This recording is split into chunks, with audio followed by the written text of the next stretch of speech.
Total Movie Recall podcast, episode 2. Got the lovely Badger. How are we doing? I'm all good today, son. I'm all good today, man. I'm still in shock about the whole Will Smith thing, man. Wow, mate, isn't the whole world? Bloody hell.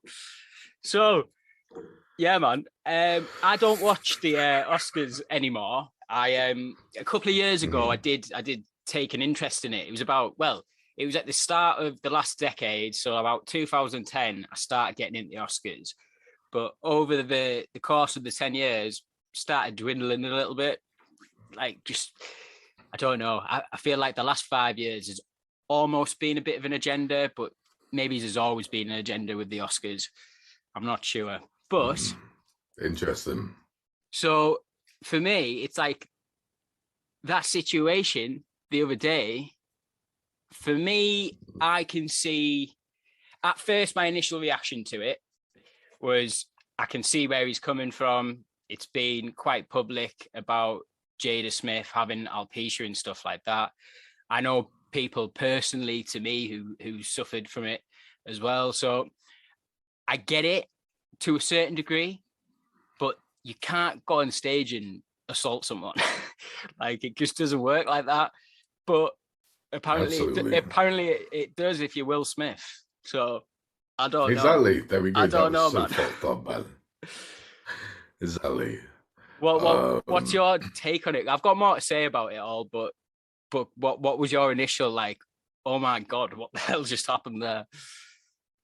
Well, first of all, I've got to state that one mistake that doesn't define Will Smith. I don't believe that overall he's a piece of shit because he did one dickhead move. I'm not saying that's what you're saying. I'm not saying that. Yeah, but I agree with that statement. Yeah, totally. I'm 100% behind that. Yeah. This is dude, I'm telling you one thing, dude. I've done far worse in my life than go up on stage and slap someone. Trust me. Me and you both. Yeah. And it's like, what that quote was brilliant. What Denzel said to him before he got his Oscar, like, the devil will come before your highest point or something like that, or he'll come at your lowest point before your highest point. I'm at your highest point. That's the one. It was a good bit of knowledge, that, but that you can't go on stage and assault someone, man. I think Chris Rock really handled the whole thing pretty well. Outstanding, to be fair. He handled it. It's insane. Like, he should have had the Oscar, dude. He should have had the Oscar. Yeah. For what he was doing, I swear.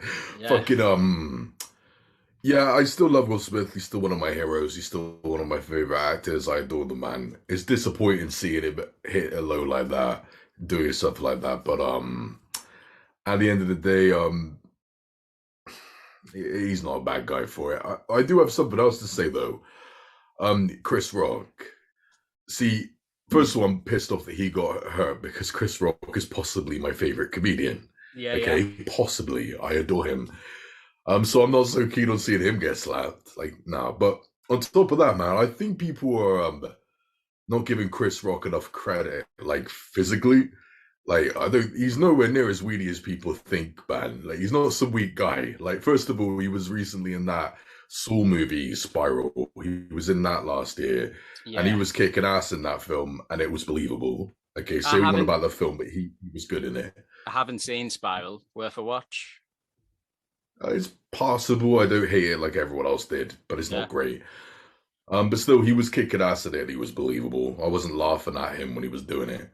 But not just that, just in real life, he's not a tiny little git, as loads of people think. Look, he took that slap like a champ. Like, it barely made him flinch, man. He's not. I don't think it's like as one-sided as people think, in the sense loads of people think, oh, Will Smith's bullying him. Like, dude, I don't think he had the ability to bully Chris Rock, if I'm honest with you. I think if Chris Rock wanted to defend himself, I think he could have. Like, I'm just throwing it out there.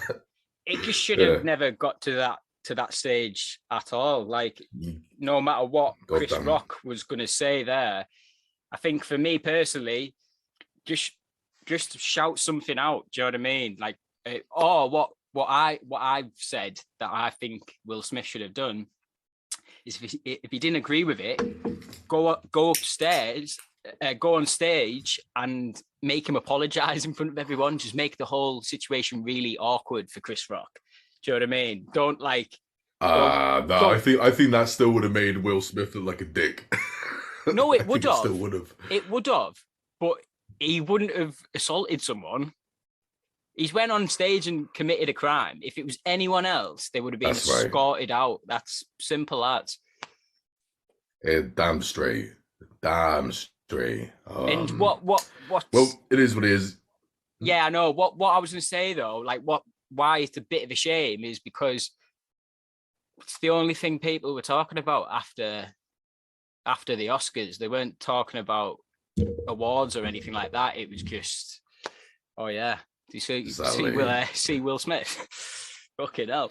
I know, it's so tragic. I know, it's tragic. Plus, Will Smith won the Oscar, didn't he, for that film King Richard? Wasn't it King Richard? What was it called? I haven't seen it yet. King Richard. It's about the Williamson sisters who play tennis or something, I think.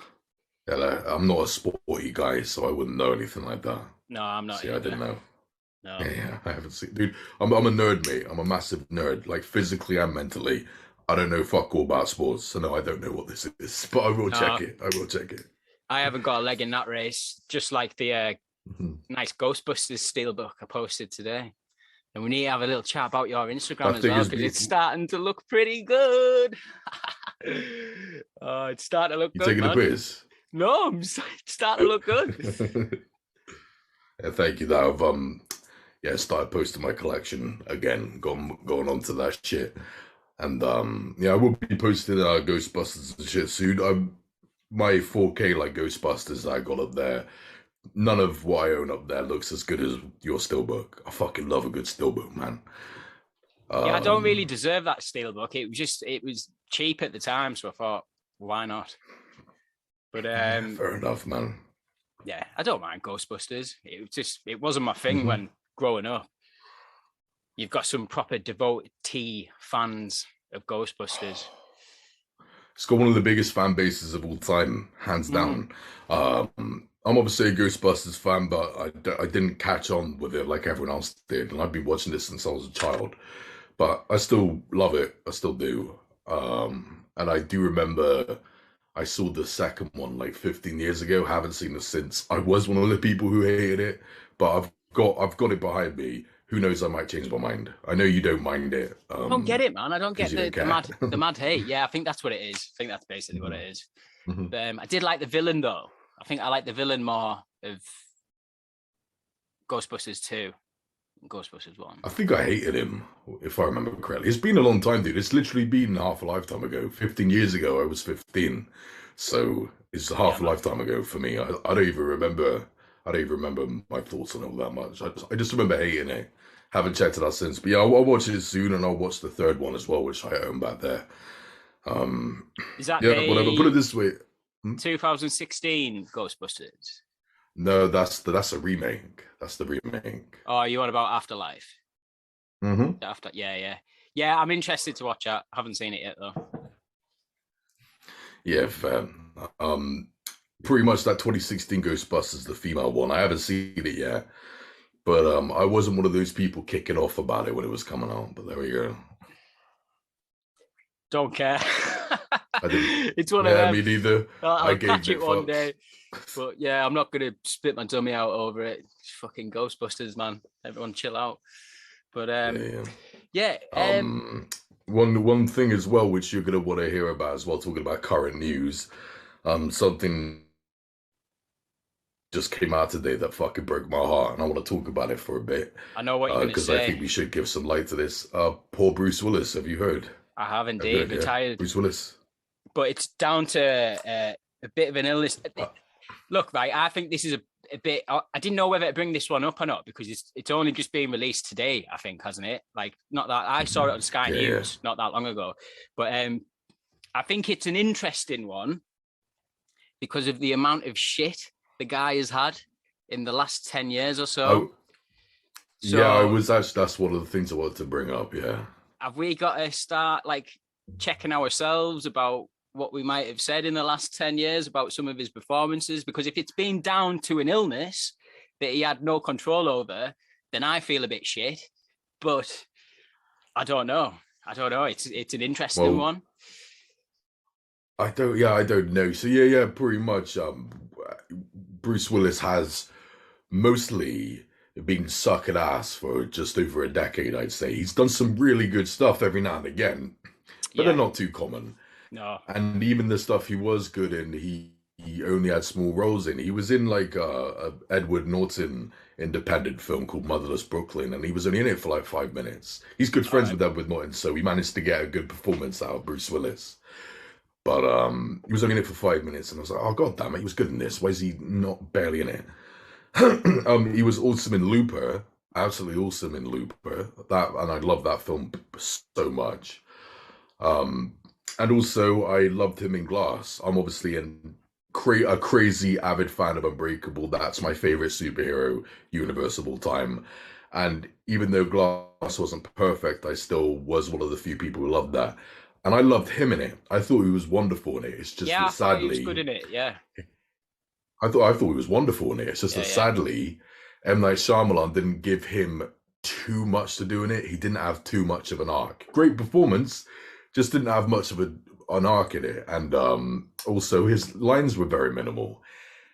And now I'm starting to figure out, maybe that's down to Bruce Willis's condition. I don't know. I don't know.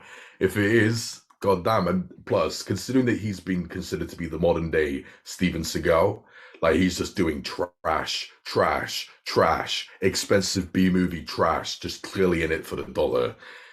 Maybe this is why. Yeah, maybe he's doing it to pay bills for medical stuff, or maybe in case he doesn't make it. Because he's getting on now. Like, he just turned 67, I guess.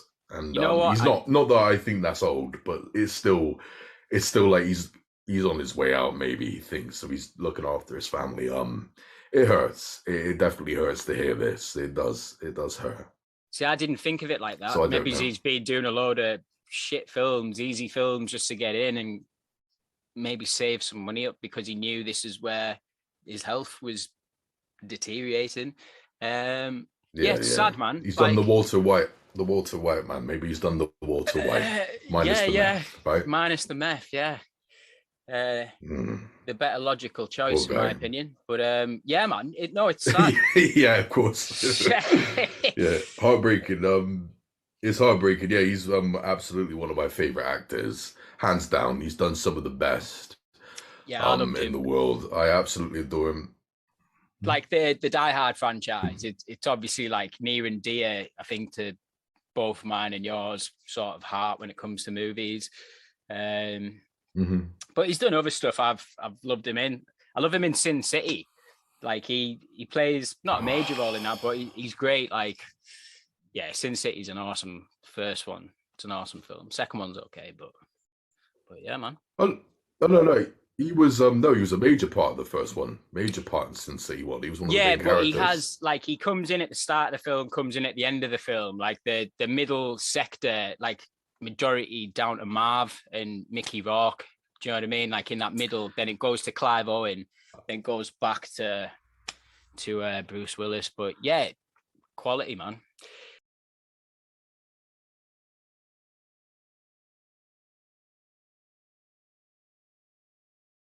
Yeah, one thing I wanted to talk about, just changing subject slightly, is I'd be remiss if I didn't speak about it.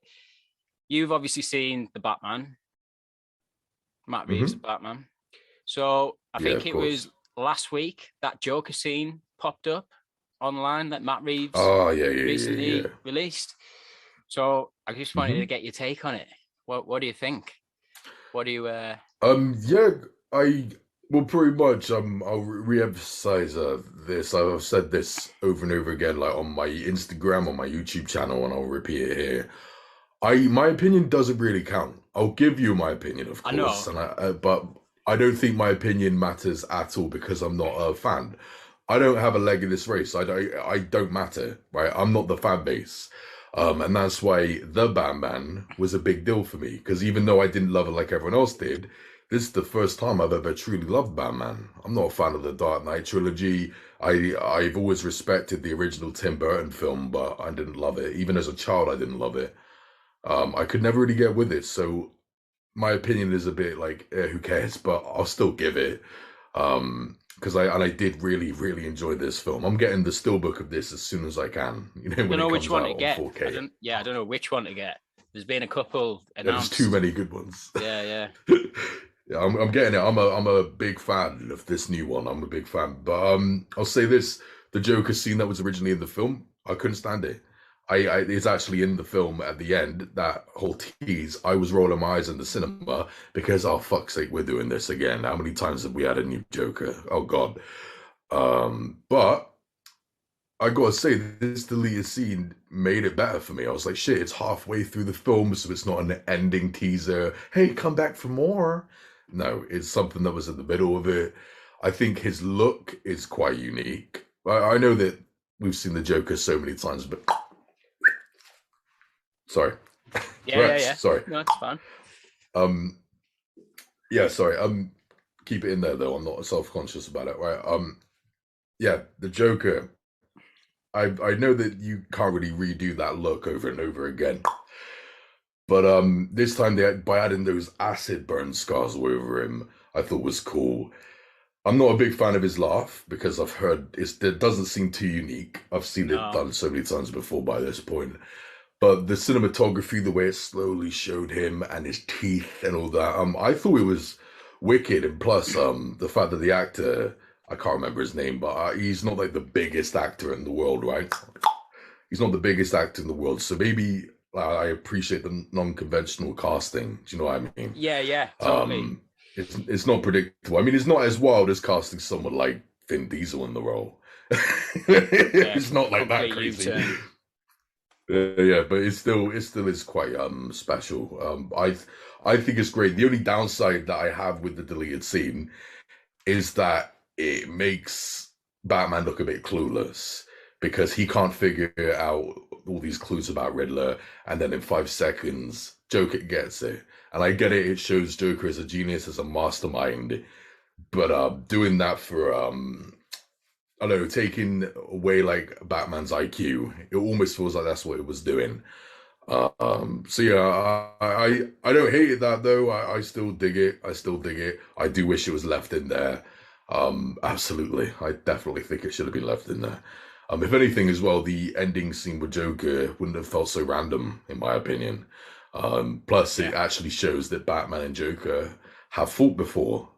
So I think that means we're not going to get another Joker origin story. At least I think that's what it was implying. I think it was implying that Joker and Batman have fought before, and that's why he's locked away at Arkham. But I don't know. So his opening line in the scene is this is our 1-year anniversary, isn't it? And you're bringing me a present, which is the paper. Oh, I don't remember that. Okay, So that's his opening line. Yeah. So for me, love it. I love it. I love that. I don't remember that. That's great. I love it. That's great. Yeah. To me, it's like a quintessential Batman scene, like coming from a Batman fan. Like it's sort of, I know it's been done in The Dark Knight with Heath Ledger's Joker and stuff, but I think we need to just like get away from like comparing this character to past iterations of the character. No one's ever going to do a Heath Ledger again. So just put that in a box and leave it there. And that was a great performance, but we need to move on. And I think if,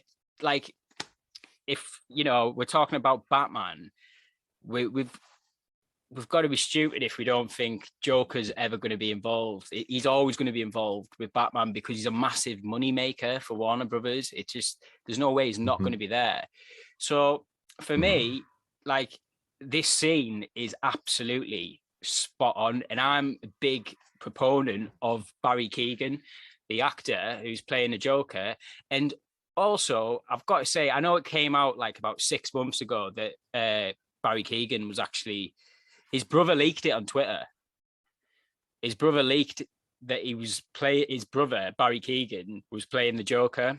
He was like, congratulations to my bro for playing the Joker in the upcoming Batman film. Then the tweet had to get deleted. Yeah, I know. Yeah, so the tweet was like took down, but like that spoiled it for everyone. Then it was like, oh shit, well, it sort of makes sense a little bit. And it would make sense to a lot of people who've seen a film that came out a couple of years ago called Killing of a Sacred Deer. Now, I'm going to do, I'm going to do a post about it soon. I haven't got the film yet. I ordered it the other day just so I can do a bit of a post about it. But Barry Keoghan in that film is so unbelievably creepy and like nihilistic, and like he basically stalks. It's a bit like Cape Fear. I don't know if you've ever seen Cape Fear with Robert De Niro. Scorsese. No, of course. Yeah, so imagine Barry Keoghan is Robert De Niro's character in Cape Fear, but like the family. So Nick Holt, who's in Cape Fear, who plays the dad, who's trying to protect his family with Juliette Lewis, who plays his daughter and stuff. Like Robert De Niro is like recently being released from prison, and Nick Holt played a lawyer that basically ended up with Robert De Niro getting more years than what he should have, or some. I can't remember. I only watched this film like a week ago as well. Anyway, point is, he reminded me of Robert De Niro's character in Cape Fear. The way Barry Keoghan plays it, it's like there's a scene. I didn't think of that. Oh. There's a 2-minute scene of Barry Keoghan eating spaghetti, talking to Nicole Kidman, and it is one of the most fucked up. And he's only eating spaghetti, but it's so creepy and just like nihilistic. Like it's the slurping, man. It's the slurping. It's the fucking slurping. Like it totally is, mate. Like you're dead on. And like the horror on Nicole Kidman's face in that whole scene is terrific. If you haven't, anyone listening or watching it, if you haven't seen Killing of a Sacred Deer, I highly recommend it. And that's exactly why Barry Keoghan's being cast as the Joker, in my opinion. And I will say real quick for people listening in, only watch it if you're into slow-paced films. It's a very slow burn. It's a very slow-paced film. Yeah, it's a pure drama. It's like, well, drama/thriller, but it's got an A24 feel to it. You know, like a slow burn. I think it was made by the same guy who did The Lobster. That I might be lying there. That might not be true, but that's also a really good Colin Farrell starred A24 film, The Lobster. Have you seen that, Badger? No, but I know the name. I'm trying to place it in my head. It's good. I'd be interested to see what you think about that one. But I'll try and look it up after. I'll have to try that because that is ringing a bell. Isn't it? I might be completely wrong here. Isn't it a disturbing film? The Lobster. It's like a really black comedy. Okay, then it's not the type of film I'm thinking of. I don't know it then. But like a really dark black comedy. It's got Rachel Weisz, I think, or Vice. Yeah. You know, But yeah, man. So I think what we were going to do today, we were going to get into a bit of top 5 situations, weren't we? We were speaking about what we wanted to do this episode, and we thought just to get to know us a little bit better, we were going to talk about 5 of our favorite films and 5 of our favorite directors. So sure. I don't know how you want to do this one. I don't know whether you want to go films first, directors first. Well, I don't even, to be fair, I do know like my top 5, top maybe 6. I know what's in my top 10. I just don't know the whole like order, I guess. But put it this way, I'll put honorable mentions simply because I don't know what like number they go in. But I'm sure like I'm absolutely convinced the first 2 Aliens are both in the top 10. Convinced of that. I guess Predator's bound to be in there and stuff. All of this is in there, but top 5, I guess like from like lowest to highest, then I guess like John Carpenter's The Thing. Oh wait, ignore that. That's like the 6th one. Oh, sorry, I fucked this up. Unbreakable is number 5. Definitely Unbreakable for me. Definition of a masterpiece in my opinion, and that's my favorite Bruce Willis performance and Samuel Jackson performance. There's that American History X is number 4, and the top 3 I cannot really pick between because each time I watch one of them I go, oh, that's my favorite film. So I guess we're going Terminator 2, hands down. The Star Wars trilogy, that's one film in my opinion. The original Star Wars trilogy is one film split up into 3 chapters. So it's that's one film in my opinion, just a long one. And one that you weren't expecting, it's the original, that old 1960s film, The Great Escape. That might be my favorite film of all time. And disclaimer: I haven't seen The Great Escape. I know that's really bad, but I'll get. Hey, that. fair enough, dude. Fair enough. Yeah, those are my top whatever, top 10-ish films, top 5, whatever. Yeah, those are the ones that mean the most to me. But those top 3, Terminator, Star Wars, and The Great Escape, I can't pick. Every time I watch one of them, I go, "Oh, this is the best film I've ever seen," and then it changes between the 3. And considering how good they are, I think it's justified. So yeah, that's the one. What about you, then, away man? Right. So I had to write mine down before doing it. So love it. See, I should have done the same thing, and I wouldn't have just looked like a tit just then. But yeah, that's why I was late. So I'll just get my pad out with my list on it. Right. Yeah. Man. So the way I thought about this was, you could ask me any day of the week, and I guarantee you this list will be different. So this isn't like set in place. Although I would say my favorite film of all time is definitely being my favorite film of all time for the entirety of my life. But right, so I've done it in 2 categories. So I've done like a top 10-ish, but like I've done 5 films that are like my true favorite films of all time, but they're primarily all quite like pre-2000s. So I thought, oh, well, I can't just do that. So I'll put some films that have come out in the last decade-ish or so. Dude, all of my top 5s are pre-2000, apart from Unbreakable, which is 2000. I know. I wanted to mix it up a bit though. I wanted to get like not just one decade in there. But I'll go right. So don't judge me. Number 5, possibly number 6. Judge Dredd. And I'm not talking about Dredd that come out a couple of years ago. I'm talking about Judge Dredd from 95. I said I wouldn't judge, right? Thou shalt not judge. Thou shalt not judge. I mean, first of all, I actually really do like that film.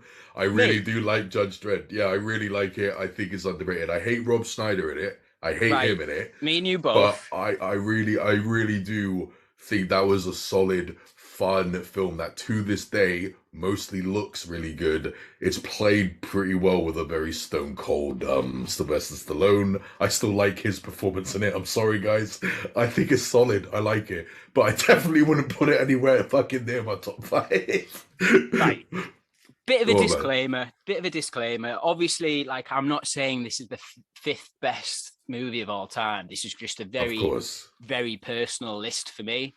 And that sucker was on TV constantly when I was little. So it was like a lot of my films that are my favorite films of all time were either VHSs that I had, or they were on TV that much that it was like, if it was on Saturday, then it was on next Saturday. We'd just watch it twice. Like, there was no, do you know what I mean? So, but anyway, I was there, bro. I was there. I was one of them. I dig it. So Judge Dredd for me, I think is massively, underrated. I do not get, like, I think what it is that a certain older crowd that are a bit older than me, when they're seeing that film and would, quote unquote, like, I'm not a Judge Dredd comics reader. Like, the first introduction I had to Judge Dredd was Sly. Do you know what I mean? Sylvester Stallone. So, but like, I think that film, like, for one, it's got Alan Silvestri score, who scored The Avengers. So, like, the score is absolutely on point. Like, it's so good. I didn't think of that. It is. The opening scene where it's doing the whole city shot, that score. No, it's so good. Like, I love that opening. Like, it sucks me into the film. Like, it's, the music is so good. I think the look of Mega City 1, is it? Like, it looks amazing. Like, I know it's CGI heavy and it's 90s CGI, but I think that's why I give it a pass. That's why I give it a pass, because it's from the 90s. Yeah, I I still think think it looks good, by the way. Here in 2022, I still think it actually looks all right. it does. Badger, I like that film, man. mate, I watch it every year. I watch it every single year, and I have done for the past 20 years. Like, it's one of them where, like, when I first started getting on Instagram and started involving myself in the community and stuff, there's I can't remember the Instagram page at the moment, but it's currently in a poll for the greatest worst film of all time. It's in a poll. I think it's currently battling Batman and Robin, which is that's a bad film. It's a film that I love, but for all the wrong Yeah. reasons. But I can get down. We agree with that too. We agree with that too. Yeah. Dude, Judge Dredd is nowhere near the level of Batman, though. God It damn really no. isn't. And can you remember in Judge Dredd that awesome robot, that the practical effects on the robot that they have in the mid? Oh man, so good, so good. And I really like the end fight in the third act where they've got all the bodies like up in. Mate, it's a quality film. It's a quality film. I like it. It's I underrated. do like it. And I don't know the actor's name either, but the main villain in it, I really like that. Yes, I can see. And the Rico. cannibal scenes. Oh, and the cannibal yeah, scene. Well, mate. exactly. Again, I'm not in love with that film. I don't love it, but I never understood the hatred. I've always enjoyed that. I last saw it about probably 8-9 months ago or something like that. I watch it every year or two as well. Every year or two, I've watched it. I've watched it so many times in my life, and I tell you what, I don't feel like I've wasted a single second of my life watching it. I really like it. I don't understand the hatred. I think, yeah, I like it. Yeah, man, totally. Like, I think another thing that obviously goes against that Judge Dredd is obviously Dredd that came out. I can't remember what year Dredd came out, but that's a 2012. 2012. That's a really beloved film by a lot, and it is by me as well. Just, I think It's awesome. Yeah. But it's also a lot like The Raid, in my opinion, as well. It is, it is. I didn't think of that. Yeah, very similar in its structure and the way it plays out. Whereas Judge Dredd from '95 is a full-on adventure action caper. It's, I don't know. Yeah. Right, I won't spend any more time on Judge Dredd, but there's nothing wrong with what you've just done. I think that film needs more appreciation. There's nothing wrong with what you've just done, Ellis. It really does. I like that film. And I'm looking at you, Andy Electric Geek, who's got a brilliant YouTube channel. Go and check him out. But yeah, man, watch Judge Dredd again. But anyway, okay. Number 4, I'll go with Blade Runner. So I was going to put this a bit higher, but I've got to be true to myself.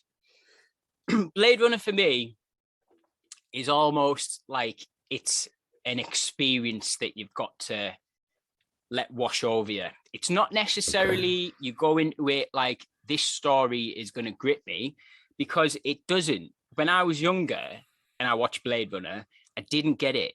It was like, what the hell's going on here? I like the aesthetic of it, but that was about it. As I've got older, that film's aged like a fine wine, to be fair, and it gets better with repeat.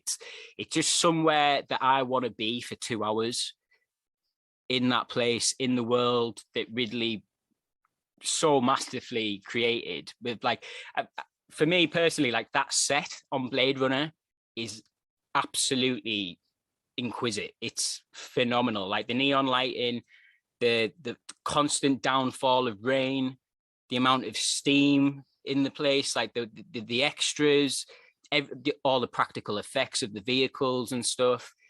I think the worst part of that film is Harrison Ford.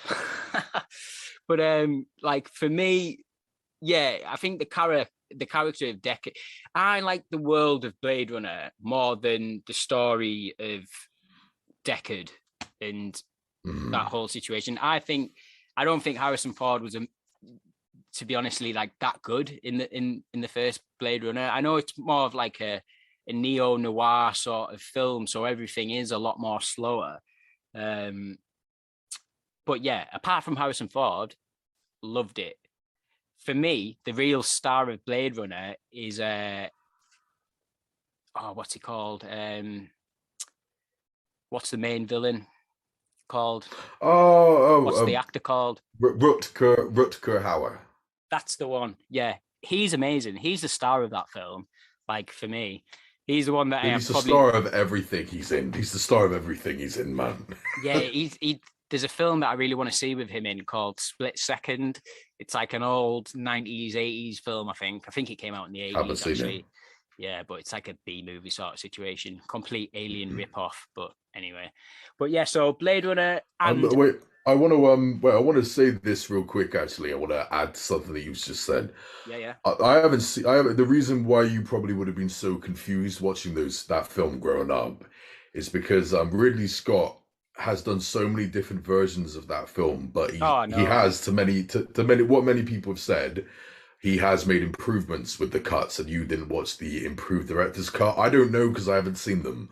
I've only watched the final cut. That's the one I'm most enamored well, pretty much growing up, the final cut wouldn't have existed. I don't think. I think it's like there we go.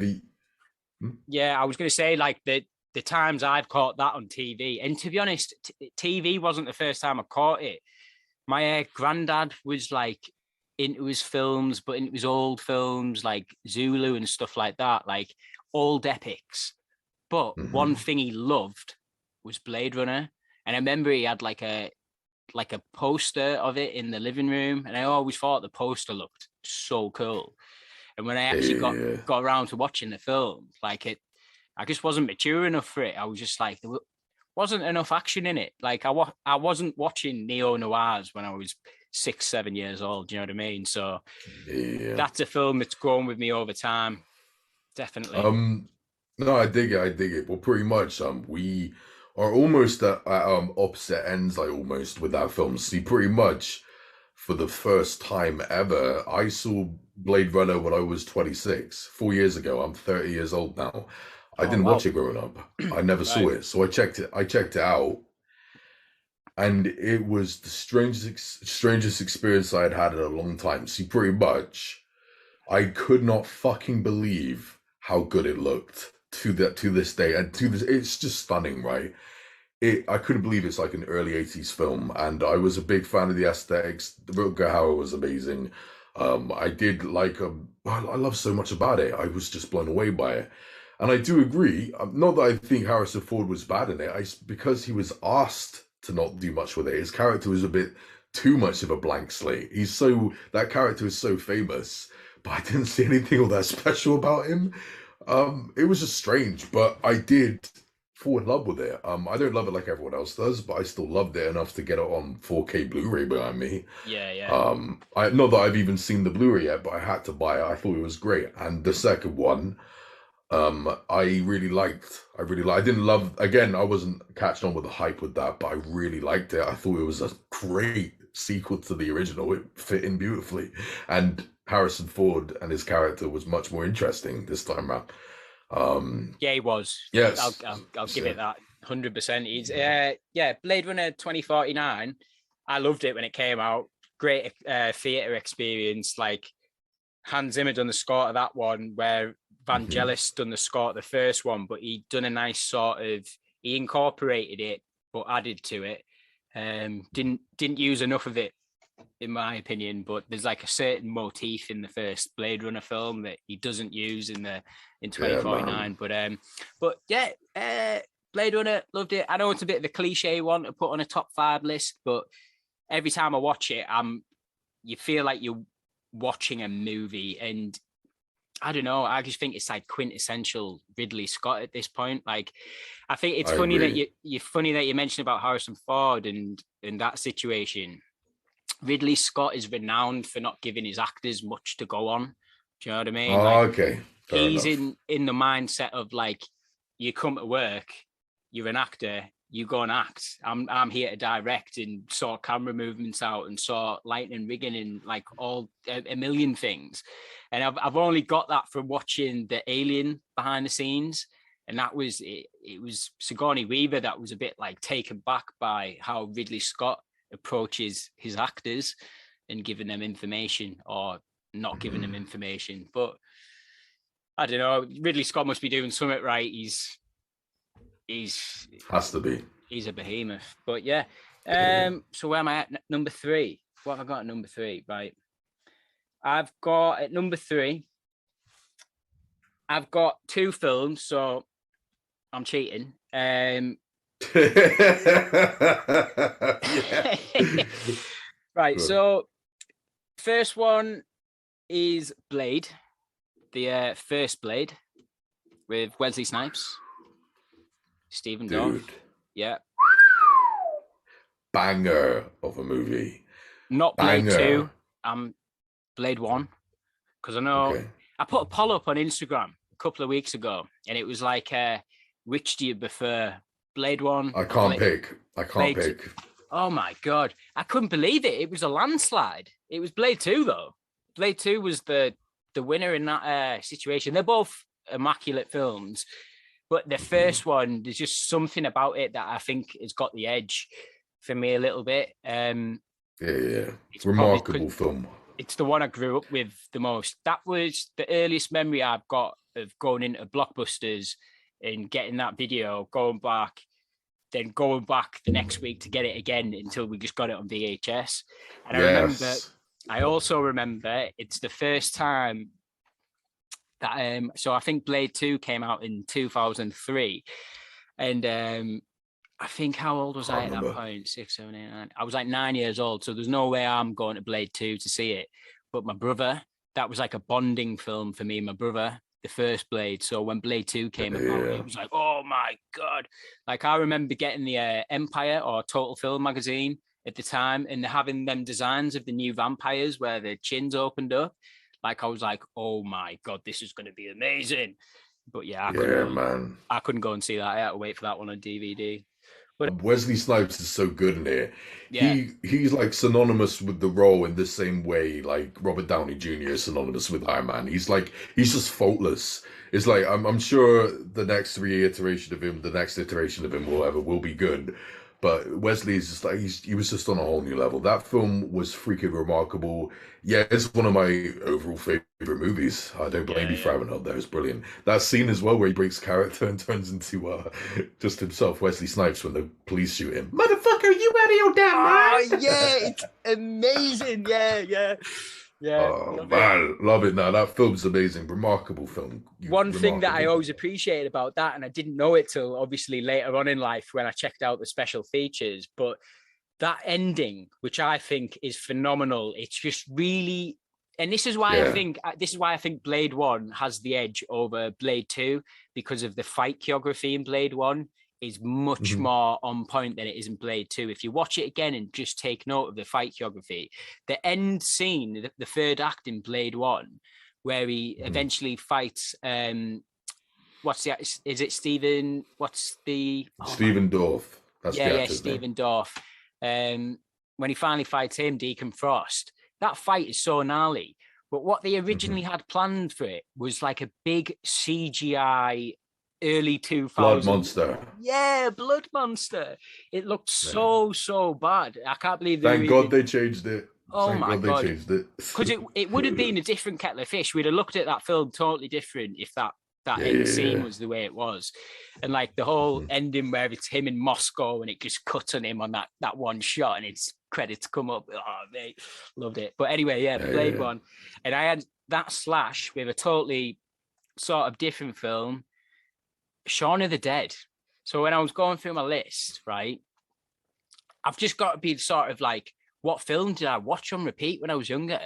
And Shaun of the Dead was definitely up there. I think that film's pretty amazing, to be honest, with its blend of horror and comedy. For me, when I first watched it, I'd never seen anything like it. Like, I wasn't like a major horror fan back in the day, like casual sort of horror fan. But I saw it at the time. When I first saw it, I saw it when it was brand new. I thought to myself, well, this is like a modern day masterpiece that we're going to be talking about for years to come. All this time later, my opinion on that hasn't changed. It is, in my opinion, a legit masterpiece, legit. And it was my introduction to zombie films. I didn't love them before I saw it. After that, I became a big fan of zombie movies. I checked them all out. Yeah, I love that. That film's a masterpiece. Shaun of the Dead is one of the greatest movies ever made, hands down, in my I just opinion. think that the way it's written, I think, is mint. They set something up and they answer it. Do you know what I mean? Like all the callbacks and stuff within the film. I think it's Edgar Wright's magnum opus. Like it Yeah, is. yeah, yeah. I don't think he's going to top himself with that. What was it? George A. Romero, the guy who made Night of the Living Dead and all Yeah, that, yeah, and yeah. Dawn of the Dead. Do you know about that movie Land of the Dead? Yeah, I've seen it. Yeah. Yeah, you do know that Simon Pegg and Edgar Wright got cameos in that film, right? As two zombies who were chained up. Oh Yeah, no, I've for missed it then. I okay, well, didn't. I first of watched all, that quite recently as well. I've only seen yeah, it the for once the, though. yeah, it's to be fair to you, it's hard to notice them. They only get quick cameos, but yeah, pretty much there's actually this awesome behind the scenes like documentary type thing, which is like 20 minutes of them both meeting him. He was dying to get them on because he's an avid fan of Shaun of the Dead, and they couldn't believe that because it's like, dude, Shaun of the Dead is inspired by Dawn of the Dead and everything you've Yeah, done, yeah, and you're yeah. avid fans of us. What the fuck? And when they meet him, he's got loads of badges on, like aim for the head, Shaun of the Dead, loads of Shaun of the Dead logos on, and he did say it himself. This is not to honor you guys. I'm not wearing this because I'm meeting you. You can ask anyone here. Like everyone knows, I wear this all the time. I love this film so much. And it's so wonderful watching that. And yeah, it's great. It's just awesome, dude. Yeah, you should definitely check that out. See, this is wonderful. But yeah, anyway, the point is, Shaun of the Dead is an absolute masterpiece, and it's possibly my favorite one in that trilogy, in the Cornetto trilogy, Edgar Wright's Cornetto trilogy. I think it just Yeah, might be. It's 100%. a masterpiece, and in Yeah, it so is. many ways, it's brilliant. Yeah, go on. But Number two, I know what your number two is. You mentioned it last time, and I'm so happy it's up there. yeah. So number two is obviously Predator, like first Yeah, Predator, John McTiernan, Arnold Schwarzenegger. The thing is, with me, it's a bit of a weird one because number two is Predator, but my number two slot is saved for a few Arnold Schwarzenegger films. They just okay. like come in and come out. So for me, Predator is obviously still the best one, but we talked about Predator last week a little bit, so I won't get too much into Predator. Mm-hmm. One film I did have on my list that isn't going to be number one, but I've got to talk about it. That's what I had Predator scribbled out because we talked about it last week, but I know I said it last week, but I've Doesn't changed. matter. It has to be there. Right, it is there. It is there. Right, so I'll go. Right, forget numbers at this point. I don't even know where I am in my list. The other film I've got to speak about, Robocop. It's got to be done. Yeah, man. Paul Verhoeven's totally. I think for me, RoboCop is one of the best films of all time, and I think it gets Yeah. better with age all the time. Like it means something different each time you watch it. Like I know, like for me when I was younger, the social commentary and the stuff about capitalism in America at the time wasn't really like on the forefront of my brain. Like all the I'd buy that for $1 and stuff like that wasn't. It And the didn't hit. Greek mythology. It was based on Greek mythology as well, spun into a futuristic dystopian robot thing. It's Yeah, fucking yeah. brilliant. No, it's Yeah, yeah. amazing. It's an absolute masterpiece. Mamma mia. Yeah, Loads like of I feel bad for all these younglings thinking that it's just some action heavy guy film. Like, oh dude, you can think the same thing about Predator. You're missing the point. yeah. You're missing the point. I Yeah, think that's such a great one. Oh, RoboCop, I think, is a lot smarter than what I'd give Predator. Though I think RoboCop's got more going on yeah. with More its like, themes, sure. yeah, I subliminal prefer sort of messaging. Predator. I prefer Predator, but yeah, it does. It definitely has more layers to it. Yeah, Definitely. Oh, this is going to upset you as well. Pretty much. I don't know about you. I really can't stand RoboCop 2, and I haven't bothered with anything else after that. It's just it's got some great moments like the stop motion's ingenious. yeah, it is. Um, That's I'd give it that, but I think that second one, was actually supposed to be directed by Frank Miller, who's a comic book writer and artist. He's the um, one responsible for Sin City, the actual book. uh-huh. So Yeah. he had no like experience in directing, but was obviously a really big comic book artist at the time. And because Robocop, you could argue, has got some superhero themes in it. They went to Frank Miller, and I think he wrote Robocop 2, if I'm not mistaken, Frank Miller, and they were going to get him to direct it, but I don't think he did in the end. I might be wrong on that. I might be wrong, but Robocop 2's got its moments, but there's just something special about Robocop 1, and it's directed by Paul Verhoeven, who's just one of the best directors of all time. Ever. Yeah, that's right. And I cannot be bothered with anything after that. I don't count it. But also, and I do want to say as well, as flawed as it was, I did think the remake was passable. It's okay. It's fun. It's okay. Don't think much of it, but I don't think lowly of it either. It is okay. But pretty much, again, do you remember in the last episode we were talking about Neil Blomkamp? He was doing he was going to do like a new version of Alien 3. He was going to delete everything else. He was going to do the same thing for Robocop, dude. He was going to delete all the sequels and do a direct sequel to the first one with himself returning as Robocop, man. It was going to be fucking class. What's his name? I can't remember his name. Peter Weller. There we go. Yeah, he was coming back. He actually did come back and voice Robocop because he was a playable character in like the latest Mortal Kombat game. So it was fun to see him return for that. That was cool, but it still doesn't count, dude. I want an actual film with him. I want to see an older Robocop. I wanted to see that directed by motherfucking Neil Blomkamp. I'm so pissed off we didn't get it. Hopefully we do one day, but they need to stop doing this to that guy, man. I know they do.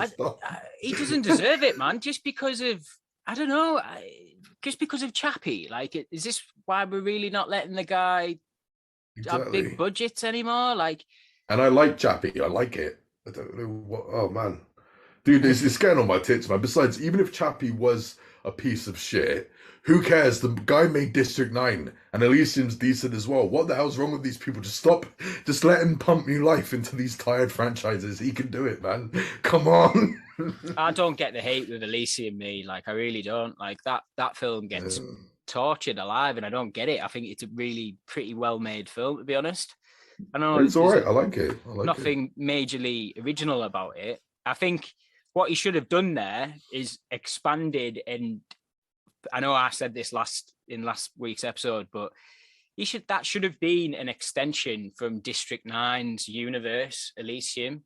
And he should have started off his own sort of thing, not telling stories on this like planet that's obviously in peril and like they're all trying to get off it. But that's basically District 9 didn't look that far off, like what they were building there with the world and stuff. But yeah, I know that was mostly alien technology and stuff, but I'm going to watch District 9 again. I haven't watched it in a while, but yeah, number one film, Batman 89.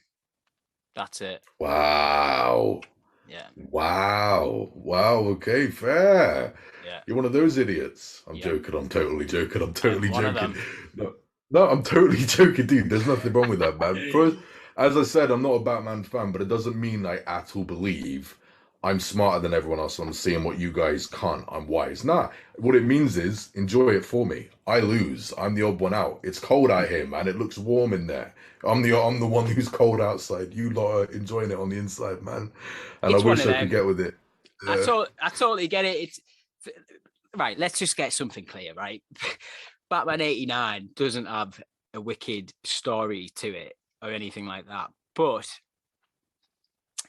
it's, like we don't get bogged down in Bruce Wayne's origin story. We're there straight away.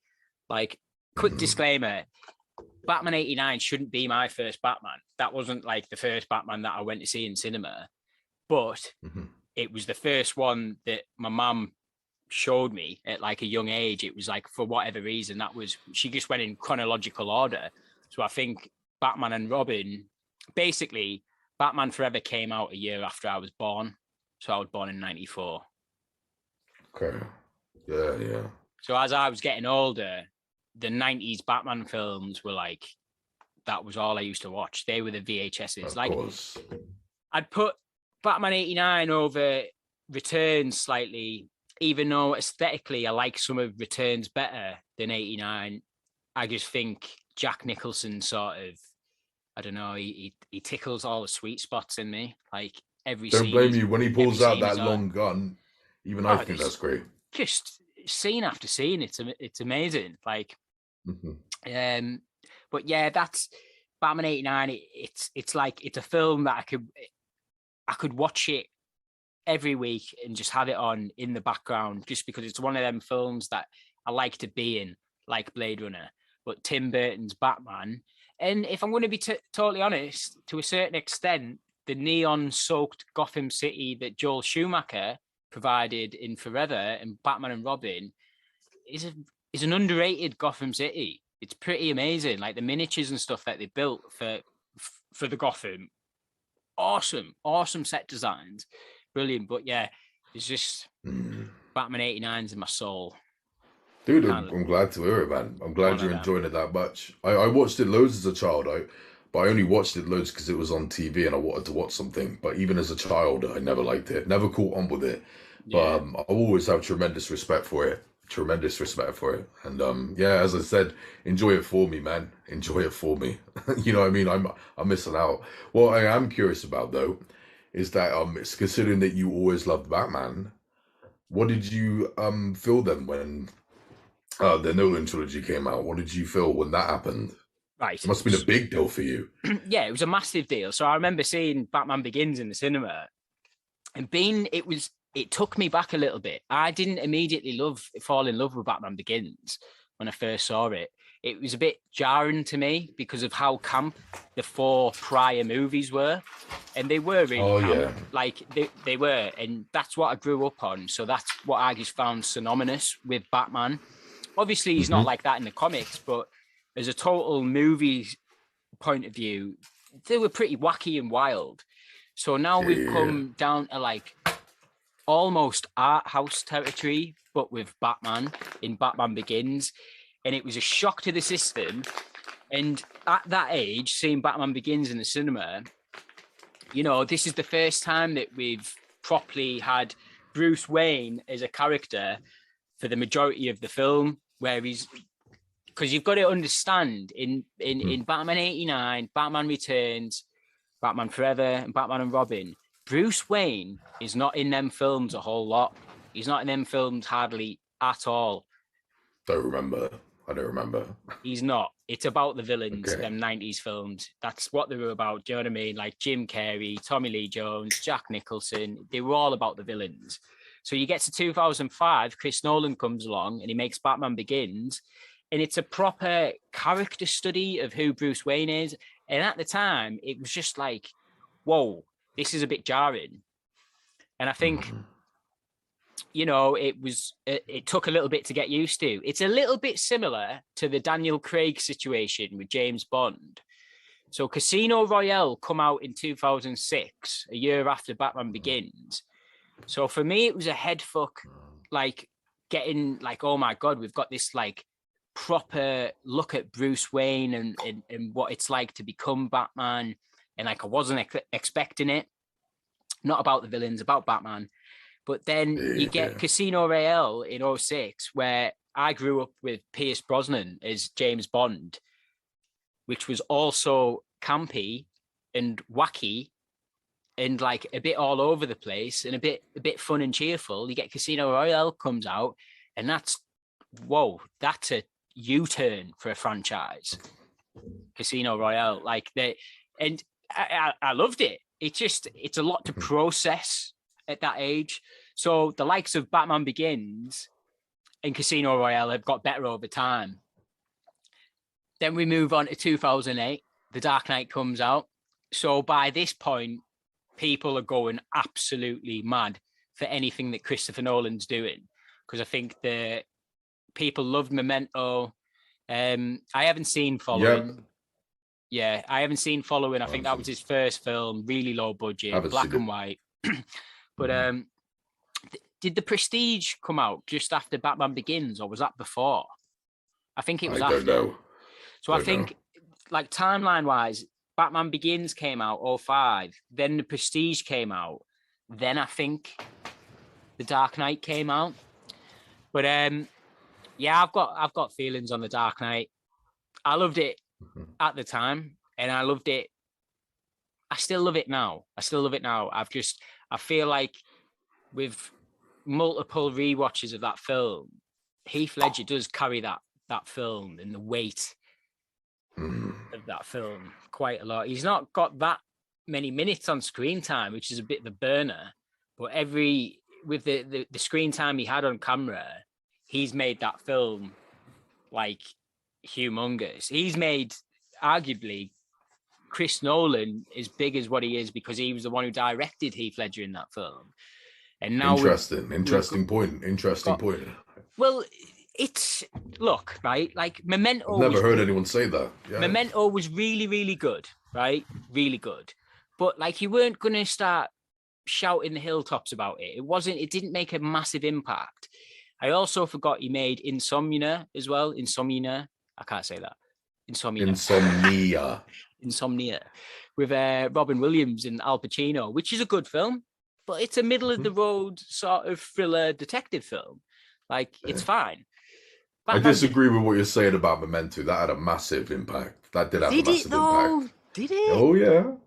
Dude, look it up on IMDb, man. That shit is ranked high, like 30 or something. I don't blame him. That film, I adore that film. Fuck yeah, that had a big impact, that one. But anyway, I disagree with you on that. But anyway, go on, man. The only thing I remember about Memento was seeing it in Blockbusters because I always remember the front cover with the writing Memento, and it's got the photograph, hasn't it, the Polaroid. But it's a good film. I'm not arguing it's not a bad film, but I'm just saying I think it's remarkable. I don't think it's made the impact of what this Dark Knight trilogy has done for Christopher Nolan. Of course not. Yeah, of course. And so what about the third one? All right. I really like the third one. I'm not gonna lie. Yeah, I really like it. I know it's got some plot holes that everyone loses the shit over, like, oh, how did Bruce Wayne get back to Gotham and stuff like that. I don't give a fuck. Like, I really don't. It was a good film. I enjoyed it. I cried at the end of it because I thought Bruce Wayne was going to die when I really knew he wasn't going to die, but I cried anyway. And my middle name's Robin.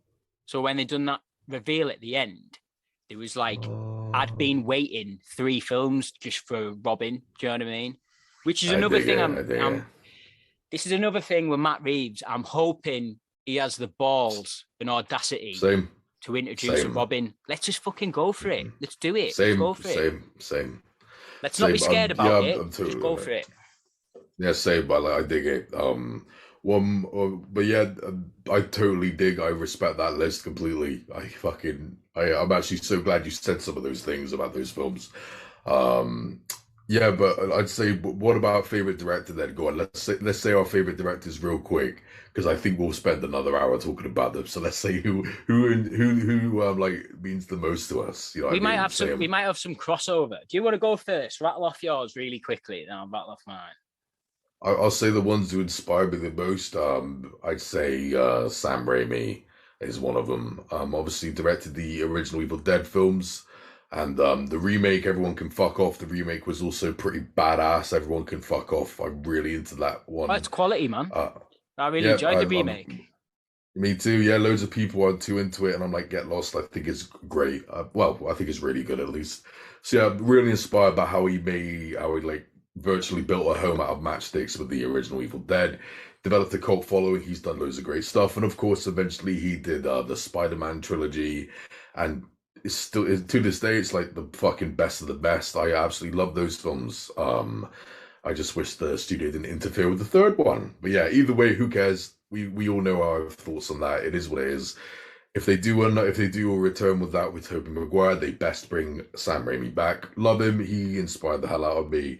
I also another one is Kevin Smith for the same reasons. He came from nothing, made Clerks on a really low budget, kicked the door down, and has made some of my most favorite films of all time.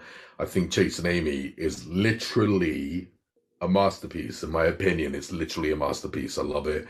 Not too into his recent artsy, like crazy films like Tusk and all that, but I'm always going to respect them. Wacky as yeah, fuck, yeah. non-conventional. Fair play to him, mad respect, and the story behind how he made Tusk is just ingenious. Obviously that film is inspired by a podcast he did. He found this fake advert on online. He found a fake advert saying, "I will pay you to, and you can live here in a mansion for free as long as for a whole day you only make walrus noises and wear a walrus costume, bark like a walrus, you can't speak English, and you only eat fish."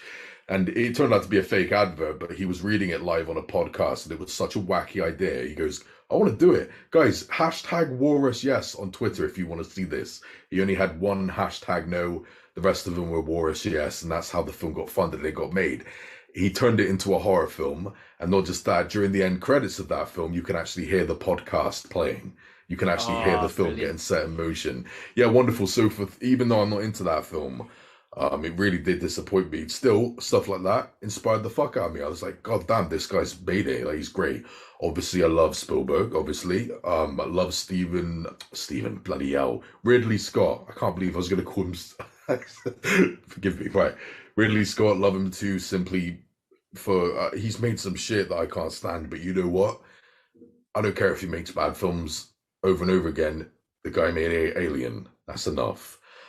Speaking of Alien, James Cameron, loads of masterpieces. Aliens, the first Terminator, which I adore. Terminator 2, beyond a masterpiece. But Titanic is where everyone can get lost. I still adore that film. The hype never left for me. And I say number one, the one who has done stuff that just tickles me the most, is M. Night Shyamalan. Absolutely, M. Night Shyamalan. I was waiting for that name. I knew that name was going to come at some point. But of course, yeah, man. Of course, it was obviously for the main reason, Unbreakable. It's Jesus. Like, I've got the original poster of it upstairs, like the original cinema poster. The bastard cost me almost £100. That thing is like 20 years old, right? It means everything. It means everything to me, man. Obviously love Sixth Sense like crazy, and Everyone Can Go to Hell. Signs is remarkable. Everyone Can Go to Hell. I've heard so many complaints about that ending, but I will defend it till my death. All the things they say, the water, the aliens can't break through wooden doors, and I'm just like, shut up, you're full of shit. I don't think you understood it, but whatever. I still loved it. After that, I'm really not a fan of his films, even though I think Lady in the Water is okay. But then after like giving up on this guy, he made Split. I thought it was really good in the beginning, and then halfway, well, toward the end, it gets fucking nuts. What is this bullshit? And I thought, oh god, he's fucked it up again. Then he connects it to Unbreakable. Everything that seemed stupid in it now made sense to me, and to this day I consider it to be the best ending I've ever seen in any film ever, and that's coming from a guy who's seen Old Boy. It meant the world to me. Best twist I've ever seen in my life. Inspired the fuck out of me. Inspired my writing, because I do write as well. It inspired my writing in a big way. And I loved Glass. Originally it broke my heart with the ending. I thought it was shit at the end. It fucking broke my heart. But then enough time went by and I opened up my mind to it, and I realized just because I didn't get what I wanted doesn't mean that what I did get was bad. Just out of interest, what would you have wanted from the ending of Glass to make it? Well, pretty much the reason why I don't want to talk much about it is because a few good friends of mine who will watch this, they still haven't seen Glass yet. They still haven't seen Glass. All right, fair enough. I don't want to ruin it for them. But all I'm gonna say, I've opened my mind to it. But all I'm gonna say is puddle. I'm not saying anything else. Puddle. Yeah. That I'm not even joking. I was like shell shocked when I was in the cinema. I fucking froze, and I was like, "What the fuck is this?" But I've opened my mind to it now. I wanted stuff like that to not be in there, but I've opened my mind to it, and I do think it actually does work on more levels, especially when you factor in. It turns out you have been seeing. All I'm going to say is Glass at the end, the effect of Glass and the reveals. You realize shit, they have been going on since Unbreakable. You realize that they have been going on. I was like, oh shit, okay. To be fair, this is pretty unique. And at the end of the day, like M. Night Shyamalan said, fuck convention. Here we go. I'm doing my thing. And I'm not going to complain, man. In a world where we get everything the same all the time, like how many? I like Marvel every now and again, but how many times have they made sure that the world is going to end soon? They've done it over and over again. We know that the world is not going to fucking end. There are no stakes when they make sure that nothing gets lost. There's no personal stakes that get lost. It's just so obnoxious when they keep doing that. So I'm tired of that. We got this, and like Shyamalan did his own thing, and he's like, "Fuck this, I'm doing my shit." Amazing. Yeah. What I'll say about Glass, without spoiling the ending, is that like, I think I know what you're saying, but I think the way that ended that film and the magnitude of it or lack of was the point. Yeah. Do you know what I mean? Like, absolutely. Yep. We're dealing with real life people that are like superheroes. Do you know what I mean? So how would that end in the real world? It'd probably end something like that. Do you know what I mean? Yeah. I remember when I first watched it, I remember thinking, oh, but what if they actually got to that place where they were insinuating the ending was going to be for the whole film? But I really like M. Night, and admittedly, I think Split was a proper turnaround in his career. He had a lull. But I do say, if you haven't checked it out, The Visit is quite good. I thought The Visit was pretty good. And that was the film, I think, just prior to Split. It's more of a horror film, pretty basic, but I thought it was pretty good. That was the one that actually started turning everything around for him, because he was doing dreadful stuff before, and that had a pretty decent response. I actually am one of the people who really didn't like that, man. I really didn't like that film. I thought the twist was actually pretty good in concept. I was like, oh shit, okay, didn't predict that. That's okay. But it's not anything too special. I didn't really care too much for it. I definitely didn't think, oh, M. Night Shyamalan's coming back. I didn't think that. No. But I dig it. I dig it, though. Loads of people like it, and I understand it. So fair enough, man. It was just something that he'd made that wasn't complete shit. Do you know what I mean? At the time, where he was on a bit. And he self-funded it, man. He self-financed it. Yeah. In fact, he's done that a lot with his recent films, because his films are so weird and abstract. He actually has done that with Glass. He did that with Old, the recent film Old. I'm really excited to see that. I haven't seen it. It's okay. It's possible. Loads of people are saying it's a return to bad M. Night Shyamalan, and you can watch it and you can laugh at it. I saw it. I totally disagree. I think that's so condescending. There's so much in there that should have been removed. The ending twist does dick for me. I didn't think much of it at all. I didn't think it was that fancy. I was okay. I'm not saying anything. But the ending, all I'm going to say is this: the twist ending in Old, no spoilers, but trust me, it's incredibly reminiscent of another twist he's done before in his films. Oh, right. You've seen it. Trust me, dude. You've seen it before. I'm not even going to say which one it is, because that'll spoil it. But dude, he's already done it. He's done it before. It's not that interesting. Almost makes me want to watch it more, to be honest. Dude, go for it. But with that being said, I think it's solid. Like I give it like a 6 out of 10, maybe a 7. I think it's solid. You know what? There's a great fundamental message in it as well. In this quirky, weird little horror film, he actually does have a great message. Guys, we're taking life for granted when we're getting pissed off at these tiny little pedantic things. Stop arguing with your spouse. Stop arguing with people about trivial, tiny things. You're wasting your life, and it is so beautiful, man. But it's not long into the film, so it's not a spoiler. I promise you this, because obviously the film is about people who age rapidly, as you can imagine. People start dying. People start dying, and there is this beautiful scene where just before a couple die, they've been married or whatever, and just before they die of old age, which is pretty like early-ish in the film, they're having a bad time. They hate each other, kind of. They've got big contentions at the beginning of the film. As soon as they start to die and they're old and they've got dementia now and all that, and they're screwed up, they actually go, we were arguing about something. What was it? And they're like, oh, I don't know. Who cares? And then they rekindle and die. It's such a powerful message. It is so fucking haunting. And there are elements of the ending which I thought about. I'm like, that's just remarkably sinister. Like, it's very powerful. I do not think it's bad, like loads of other people said. I don't think it's a return to bad M. Like Shyamalan. There's just loads of stuff that shouldn't be in there. There's a whole pregnancy scene like early in the film that shouldn't have been in there. It does nothing for the plot. There are certain characters who do fuck all for it. But you know what? He's yet again making an original, weird, little zany horror flick. I don't love it, but I think it's all right, man. Check it out. Don't get hyped. Just check it out. It's a weird, non-conventional film. Everyone can go fuck themselves. It's decent. I don't care what anyone says. I don't know. At this point, like, I'd rather have 10 middle-of-the-road, mid-budget films like M. Night Shyamalan's film with Old than just get 25 million MCU films every year. We need more films the films that M. Night Shyamalan are making. Do you know what I mean? Like, the middle-of-the-road, mid-budget films that like directors and producers and studios are willing to take a little bit of chance on, a little bit of risk. Yeah. Do you know That's what I mean? Man.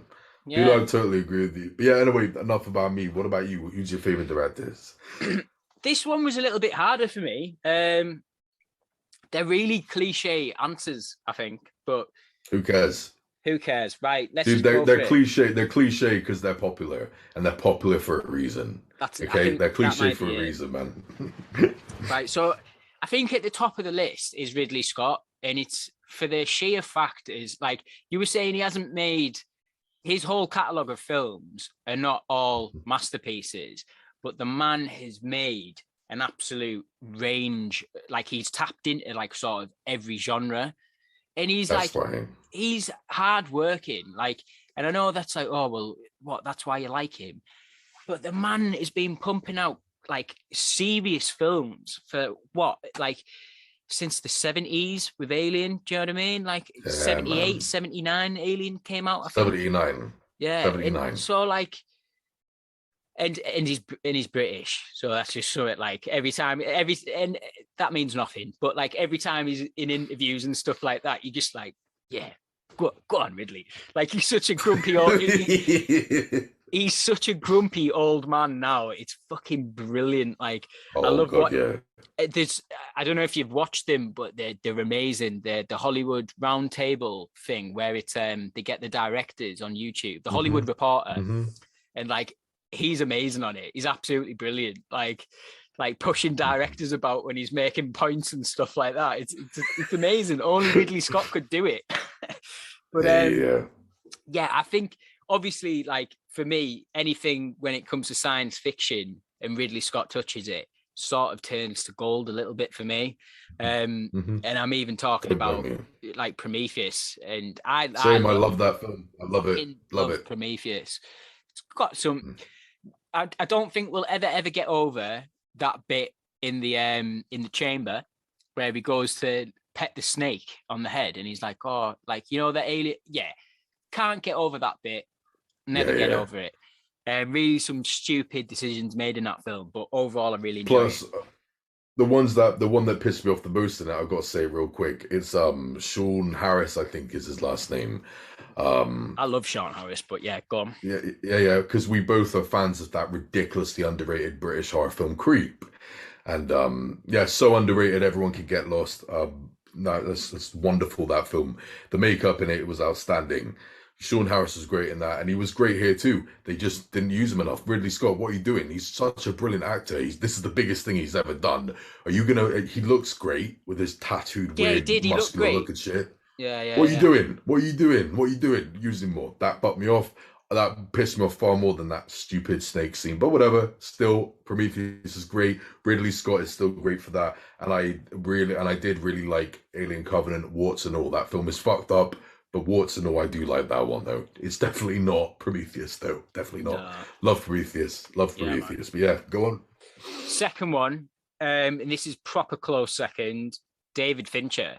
There's not a David Fincher film I don't like. Yeah. Including Alien 3. Yeah. So, I love Alien 3 so much.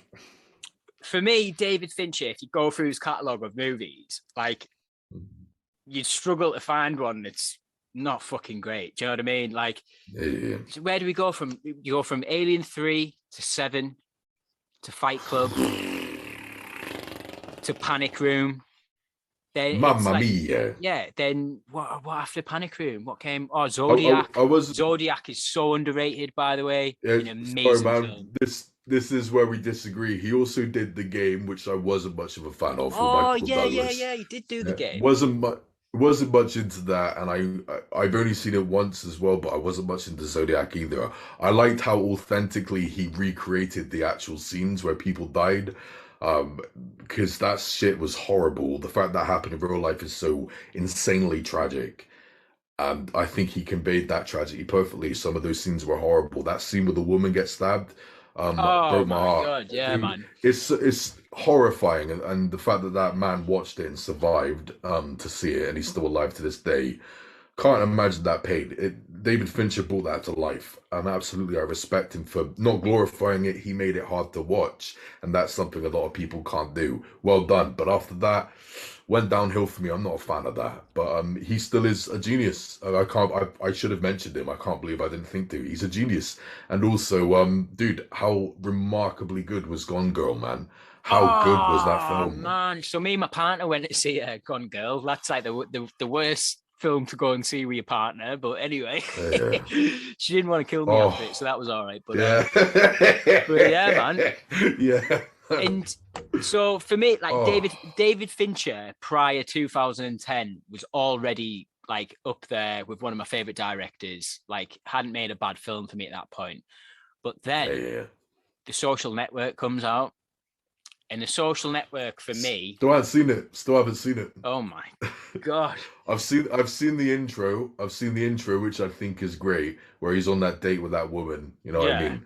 Yeah, yeah, It'll be yeah. because you're an asshole. I've seen Yeah. that scene. I thought it was great, but I Apparently haven't they had seen the to do rest of that it. scene like over 100 times. There's an Hmm. interview with Rooney Mara, who's like, yeah, I don't think this is quote unquote what she said, but she Yeah. was like, I'll never work with David Fincher again. Oh, Yeah. yeah. But Fair enough, man. so what I my need to see it though. I do. he's right. Obviously, music, big part of both our lives. Trent Yeah. Reznor, Nine Inch Nails for me are like up there in the Heffalon of Hmm. music for me. Fair, man. He ended up getting Trent Reznor and Atticus Ross on to do Social Network, and they've done pretty much every film that David Fincher has released after it. So they worked together on Girl with the Dragon Tattoo, Gone Girl, and Mank Oh with yeah. Gary Oldman. Okay. Yeah. I don't know Mank at all, and I've never heard of that. That was like a Netflix film that came out like a year or two ago. It's like a black and white thing about Oh, Orson never. Welles. Gary Oldman plays him, but it's directed Oh by wow. Okay. Fincher. Yeah, you might find it interesting. Um, I don't know how I slept on that. I never heard of it, but oh, I haven't watched Girl. Go on. sorry, I was just thinking about there. His like catalog of films. Another one that always gets slept on that I think's pretty amazing is Benjamin Button with Brad Pitt and Kate Blanchett. I I really forgot like about that that film. too. I think conceptually it was good. It looked good. There were some great ideas in It it, but looks I was pretty amazing. bored. There's some Yeah, great I cinematography in was. it. Yeah, I wasn't into that one, but I do appreciate it. But yeah, if you enjoy that one, fair play, man. Yeah, I do. Go with the Dragon Tattoo. I haven't seen because, dude, I wasn't much of a fan of the original one, and The apparently original. this is pretty much shot for shot a remake, apparently, and that made me Yeah, not want to watch it because I'm not much of a fan of the original. I just respected it. yeah. I don't know. I think I'm a little bit of a like Fincher standboy. So when I watch that, I like dark, brooding, ominous, like haunting things. You know what I mean? So Girl with the Yeah, Dragon man. Tattoos, it's like a total atmosphere film, if you know what I mean. And Yeah, Trent man. Reznor's doing the score, so it's one of Yeah, them. I dig it, So man. next director, QT, Quentin Tarantino. Oh, can't believe I didn't think to say that. I I've didn't. got abstract, well, opinions of his stuff, but I still love him so much. Yeah. Abstract opinions. Why go on? Oh, well, pretty much. I've tried twice now to watch that. What was the one? I can't believe I forgot his name. The one where the black woman was in it, the main character, the '90s one. Oh, What Jackie was Brown. it? Jackie Brown, there we go. I've tried twice to watch that film and I haven't even made it to halfway. I just zone out when I'm watching it. So that one, I can't see the finish, and I do want to, by the way, because I don't even hate it. It's just that I always Yeah, zone yeah. out and I stop watching it. And it takes a lot to make me zone out, dude. I've got a strong attention span. So yeah, I can't get with that. And also, dude, get ready. Oh, this is where I lose them. I think Kill Bill 1 and 2 are just passable at best, mate. I Ah, think they are style over substance, man. I actually prefer the second one, even though it's so strange there's barely an action scene in it. But I prefer the second one, but even that one's only slightly at fucking best. Those films are like 6 out of 10 at best. I think they're so impressive how they look, how they're acted, directed. I think they're very, very unique. It's got Tarantino's sweat all over it. I can see the love and the passion. I respect it beyond belief. But entertainment wise, I fucking struggle. I'm not much of a fan. However, the rest of his stuff, yeah, of course I love, man. I love Pulp Fiction. Reservoir Dogs is possibly my favorite. I love Django Unchained. I love Inglourious Bastards. And however, again, I'm saying it again, everyone could go to hell. I think Hateful Eight is possibly his like all-time masterpiece. I love it almost as much as I love Reservoir Dogs. It means everything to me. So yeah. I think the only film by Quentin Tarantino that I struggle to watch these days is Django Unchained. To be fair, I guess it's a Wow. fucking. I think just for me personally, over the years, it's just become a bit harder to watch over the years. I don't Fair know. enough. It's just because of the content that's in it. It's just a bit like uncomfortable, if I'm going to be totally honest. But Yeah, man. apart from that, I love all of his films. I think Death Proof's severely underrated. That came out with Forgot about that. Still haven't seen it. Still haven't seen that one. Still need to see underrated, it. definitely. I Mhm. think Kurt Russell's pretty shit hot in it. I think there's like I don't know whether there's a connection between him and I think he's called Stuntman Mike in Once Upon a Time in Hollywood. I don't know if they're the same character or not.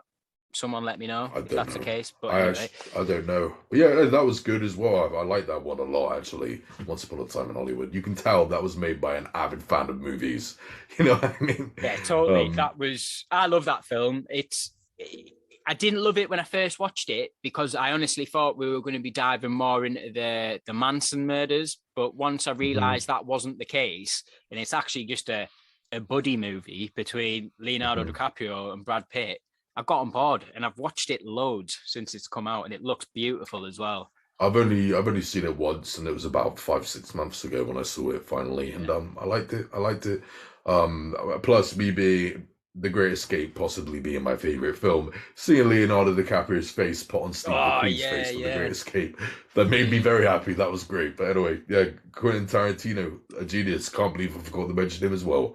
But yeah, go on. Quick question about Quentin Tarantino. He's supposed to be only doing 10 films. So obviously he's done 9 films. His next film is supposed to be his last film. Do you think it's true that he'll stick to 10 films and that's it? Well, I think he means it for now. Yeah. Well, I think he's fucked himself up though, backed himself in a corner because everyone's just gonna overhype his next film. Me, I'm not gonna fall for it, no matter how much they hype it. I'll never fall for it. I'm not one of them guys with films like that, with directors like him. But yeah, I think he will change his mind as time goes by. At least he better do. You can't have talent like that and then just stop, idiot. Because you know whatever film he's going to bring out next, they're going to use that in the marketing. Quentin Tarantino's final film. Do you know what I mean? It's like, oh, come on. Yeah, man. But anyway, next Oh, director, go on. sorry, real quick. You know that there's obviously a connection between Reservoir Dogs and Pulp Fiction. Yeah, Like yeah. cinematically, they're in the same universe. And what was it? John Travolta's character is connected to Michael Madsen's character and all that. I do wish, because obviously they're both brothers The in Vega separate brothers. films. Yeah, I really wish we got that film, The Vega Brothers. I really wish we got that so much. I so wish we actually got that. Tarantino wanted to do it where they were both the main characters and all that. It is a colossal loss that we didn't get that. When I found that out, the wound has been opened. It hasn't healed ever since. I would No. give so much, dude. I would give so much. The wound has not healed. we are losing out on that concept. The fact that we haven't got that in our libraries right now is soul crushing. It's fucking annoying, but yeah, unless they use de-aging software, but whatever. Yeah, there's been loads of talk of him in like the last 12 months. When he brought out his novelization for the Once Upon a Time in Hollywood. I watched a lot of interviews with him while he was doing the press junket for all that, and he brought up more than one occasion doing a Kill Bill Vol 3. He's brought that up a couple of times. That's like in his mind at the moment. But he was talking about doing a bloody Star Trek film a couple of years ago. So there's all sorts in his head. Anyway, next director, Christopher Nolan. It's got to be. Fair enough. Don't get me wrong, right? I'm not like the biggest Christopher Nolan fan, but he has made a whole new film community fan base. Like for me, I said it in my post the other day. I can't remember what I posted. Oh yeah, it was a stack of Christopher Nolan films. But anyway, I said in that like he's basically like, there's been periods in Hollywood where the actor has sold the film. And so if it's a new Tom Cruise film coming out, you're going to go and see it because it's got Tom Cruise's name on it.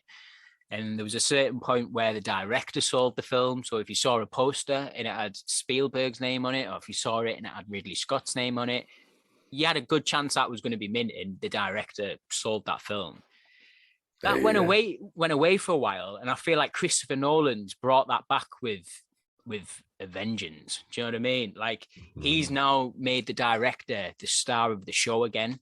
And I think it's actually birthed like this younger film community. It's opened a doorway for younger fans of cinema and film to get into it and learn about how films are made, because he's an auteur, isn't he? He's like, he writes, he directs, like you can tell, like when you sit down to watch a movie, if you didn't know what it was and you looked at it, you'd be able to tell like straight away it was a Christopher Nolan film. Do you know what I mean? Like he's got a certain style that when you sit down, so when you watch Tenet or you watch Inception and stuff, you know what, before, just side tangent a little bit on Tenet, I remember when that was coming out, I had this feeling for whatever that was going to be a sequel to Inception for whatever reason.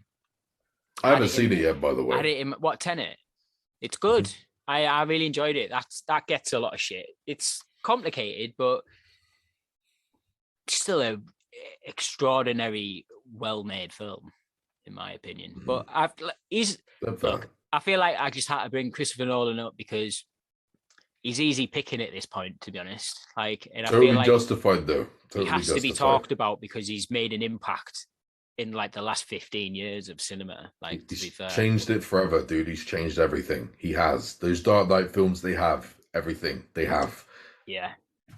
You can't argue. So yeah, he's important. He is an important part of the business. He is. Put it this way, right? His next film is Oppenheimer. It's called. It's about a guy who invented the atomic bomb. So basically, right? Yeah, but I guarantee if it was any other director directing that film, we'd just be like, yeah. But this is a period piece with, I think is it Cillian Murphy out at Peaky Blinders? And Killian Murphy, 28 Days Later, Sunshine, all good stuff. He's playing the lead, this Oppenheimer, he was the inventor of the atomic bomb. It does sound interesting, to be fair, but I guarantee if that was another director, we wouldn't have the interest in it that we've got because it's Christopher Nolan. But yeah, so the next two sort of, I put down here Tim Burton, but I put in brackets 90s Tim Burton, like that era of Tim Burton. When he got into the 2000s, he started going downhill for me a little bit. But yeah, I guess so. I hated Alice in Wonderland. I fell asleep in the cinema watching it. I hated that. Charlie in the Chocolate Factory was just passable, in my opinion, but there were some real good points in it. But Sweeney Todd, I thought was astonishing. Yeah, Sweeney Todd was good, man.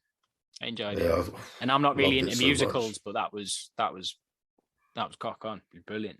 But Yeah, like, I just fair. think, yeah, he's very like, to me, Tim Burton, like, he almost crosses that line, but doesn't, of style over substance, even though his films are very stylized. Do you know what I mean? Hmm. He's almost on Absolutely. he's almost on that threshold of it just being style.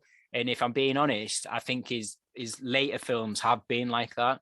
There Okay. was one film that I didn't mind, Dark Shadows, with Johnny Depp in, that came out. I don't know whether it was the start of the 2010s or in the Never seen 2000s. it. I didn't mind it because it felt like old school Tim Burton with Johnny Depp playing a vampire. I don't Mhm. know. It looked okay. It was fine. Corpse Bride, I thought was passable. I'm not a fan of that one, but looked great. Yeah. Didn't he do Big Fish though? Didn't he do that Yes, he film Big did, and I Fish? like Big Oh, Fish. Big Fish yeah, is yeah, that good, was man. great. Okay, and that was Ewan great. McGregor was brilliant in that. Well, if you're a big fan of Tim Burton, then can we please just start giving Mars Attacks some love, man? Because I don't get why the fuck loads of people don't like it. I I don't get think it. for most people, it's just dated effects, but that gives it its charm, in my opinion. Yes.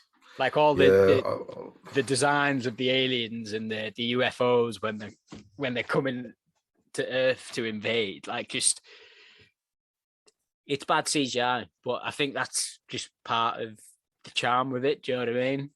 And Jack Yeah, I'm a fan Nicholson's of that film. absolutely ace in it. He's Um, class. yeah, Yeah, yeah, I'm a fan of that film in a big way. But yeah, yeah, man. yeah, Tim Burton, good choice. Yeah, he's the last one then. Last one, Denis Villeneuve. Got to chuck that in there. I think for the last 10 Who? years, Denis Villeneuve, who's directed Enemy and Dune and Blade Runner 2049, Prisoners. Oh, Uh, okay, that explains it then. Yeah, okay, hold up. I haven't seen any of them. Well, I've seen Enemy, which I do support in a big way. Instead of entertaining you, it challenges you. oh, Well yeah, done. totally. Yeah, that was really cool in that final scene. Love it, love it. Yeah, yeah, So yeah, man. very brave filmmaking. I'm into it. And Prisoners, how could you not love that film? Prisoners was What a wonderful. phenomenal movie that is, man. It's a hard movie, but like, it's one of them that I've actually watched it a few times as well, and it's not the most like digestible film. It's pretty hard hitting. Mhm. But Hugh Jackman's performance in that, and Paul Dano, Jesus, Mhm. absolutely, like, mass. And Jake Wonderful. Gyllenhaal's amazing in that as well. Is Detective Loki. Oh That's yeah. brilliant film. But one film I was going to mention in my top 5 for like the last 10 years, last decade or so, was Sicario. Have you seen Sicario? Yeah, or not? Uh, 5 times. 5 times I've tried to finish that film and I just can't do it. I think it begins amazingly, and then at the halfway point, it just keeps on losing me. After that shootout scene, on the road in the traffic jam, balls the bejesus out of me after that. I haven't made it. However, dude, I need to make it to the end. I need to do it. I do intend on doing it. And plus I want to see the sequel as well. I do Yeah. completely support I support it. I do support those films. I love the concept, I love the style, I love how hard hitting it is. That is not entertainment, that is gut punching stuff. I Mm. respect it. I just sadly haven't managed to get with it. But man, I really want to. Really want to. I think what it is for me is like, it's a weird one, Sicario. I think from the outside, you look at it and you think, oh, this is going to be like some sort of heavy action sort of like, do you know what I mean? Yeah. But it's really not that. It's more of a drama than it Mhm. is anything else. It's Yeah, about like, absolutely. it's about Emily Blunt discovering, oh my God, is this what we do to like get where we want to be? And are Oh these yeah. the rules that we're having to break? And I don't know, Hmm. it's horrifying without it being a horror. Do you know what I mean? So Yep, yep, fuck yeah.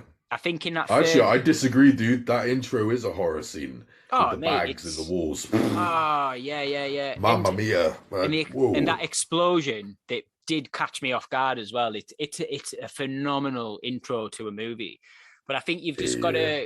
got to roll with that one a little bit. I think you've got to get really into like Emily Blunt's psyche a little bit. So like, Mhm. it's more it's it's like the terror on her face of realizing, right, so us, the American government, have got alliances with like Colombian governments that are trying to keep, that are actually trying to like encourage parts of the cartel in certain areas to keep a balance and keep a peace. Do you know what I mean? So I think the sequel is that was a bit of a disappointment for me. I think you can tell it's directed by a different director. It's got a different score that I don't think. Oh wow, most people I know prefer it to the first one. Wow, first time I've heard that. I think it's more action heavy, but it's like if that doesn't do much for me. I'm not much of an action guy usually, not usually, but yeah. I think the action's got to mean something. So, excuse me. So, like that border control scene where it's one of the most tense 10 minutes, I think, in the movie. It's right in the middle of the movie, but with the score and like the way the cars are in formation, like belting down to this motorway, and they get there, and it's all I don't know. I just think it's a superb crafted scene. And I think Denis Villeneuve, like now, like he's making bigger, like with Dune and stuff. It's totally, I think, took people by like, whoa, this is like, I want to see a film like this where it's a massive budget, big concepts, but not holding your hand through it. Do you know what I mean? Which I don't think his films do. There's a little bit. I haven't seen that one yet, Gene. I haven't seen it yet. I recommend it. I got swept away with it a little bit when the first trailer come out. I ended up going and reading the book. I had seen the David Lynch film, which gets a lot of shit, but it's in that sort of where story's not amazing. It gets quite convoluted, but it's because it's trying to say so much within the film. But one thing I will give it credit for is the score by Toto. That's amazing.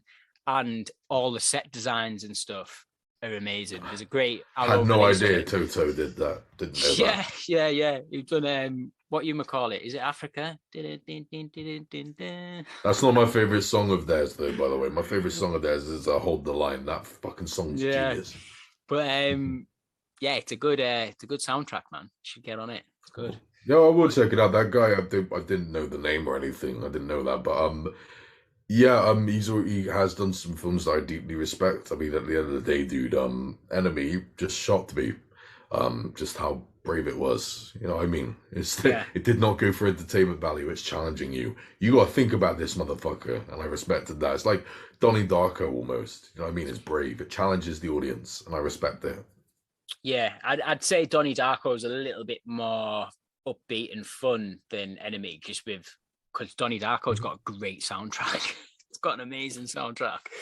But yeah, it's quite interesting. Films like Enemy, these slow burns, like I've got to think about it a little bit. Like it's not just feeding me all the information. They're becoming quite popular now. Like A24 as a studio, they've hit this sweet spot at the moment where like. Have you seen a trailer recently for a movie called Men? Check that out later. Check that trailer out and tell me what you think of that. That's a new film by, I think it's Alex Garland, who directed Annihilation, which is a brilliant film. And he actually wrote 28 Days Later, and he directed Ex Machina, or Ex Machina, is it? Ex Machina. Ex Machina. Yeah. Brilliant. Yeah. But check that out, man. It's interesting. Okay. I'll do that after them. They're my directors. Yep. You got good taste. All of these things, because in these episodes, we're still getting to properly know each other in it. These are things I didn't know about you, and you know what, dude? I respect it completely, especially when you factor in some of it. I totally agree with. You know what I mean? So yeah, I dig it. But yeah, cool, man. Cool. So yeah, we still don't know the formula of these episodes yet. We're just figuring out topics, emailing them to each other, and having an informal chat about movies and stuff. Man. But yeah, thanks for coming on again, Badger. It's all good. Hey, dude, it don't cost me a bloody thing, mate. Not one thing. It's all good. Cool, man. Cheers for coming on, and we'll see everyone later on. Nice one. Take care. Bye-bye. Whoop.